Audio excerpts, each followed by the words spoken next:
I've never been one to show up to a party on time. Not because I think arriving fashionably late is what the cool kids do, what with their cassette tapes and marijuana sticks. Marijuana, the burning weed with its roots in hell. But because I'm just hopeless.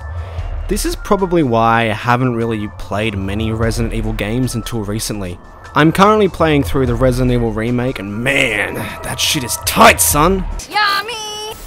Once I've finished it, I'm going to move on to Resident Evil 2 on the PS1. Give me some of that Leon Kennedy booty baby.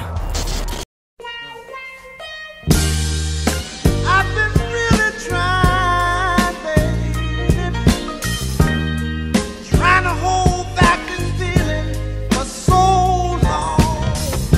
Damn!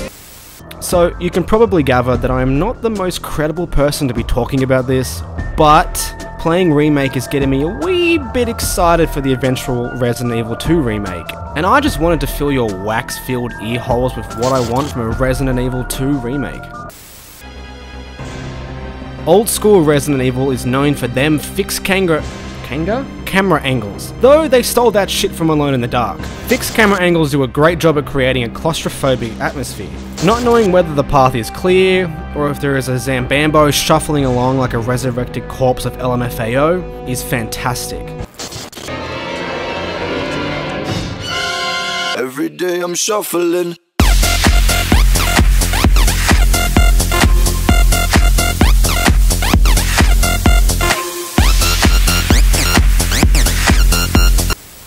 It creates a really tense experience that over-the-shoulder cameras can't do in the same way.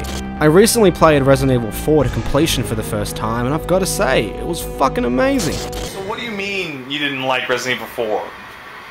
It was kind of too hard. It didn't really... Just shut your mouth and enjoy, like, the best game ever made.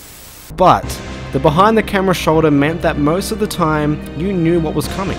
Obviously, this was because Resident Evil 4 was moving towards action and wanted a smoother player experience, but I don't think it would work well with the Resident Evil 2 remake. Old school Resident Evils are known for being a spooky, scary skeleton experience, and fixed camera angles really add to that. Speaking of old school Resident Evil, even by today's standards, the pre-rendered backgrounds in the old school Resident Evil games look amazing.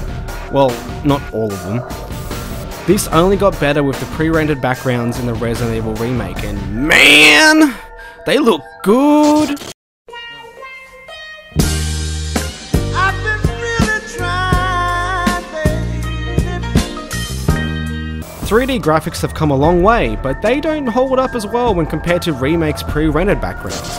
What I have seen of Resident Evil 2, the pre-rendered backgrounds are full of character and add so much to the atmosphere. Imagine how good it would look in HD. The streets of Raccoon City, full of destruction and gore. Or the abandoned Raccoon City Police Department would look fucking ridiculous with a new coat of paint. It worked so well in the original remake, so it only makes sense to do the same thing with Resident Evil 2.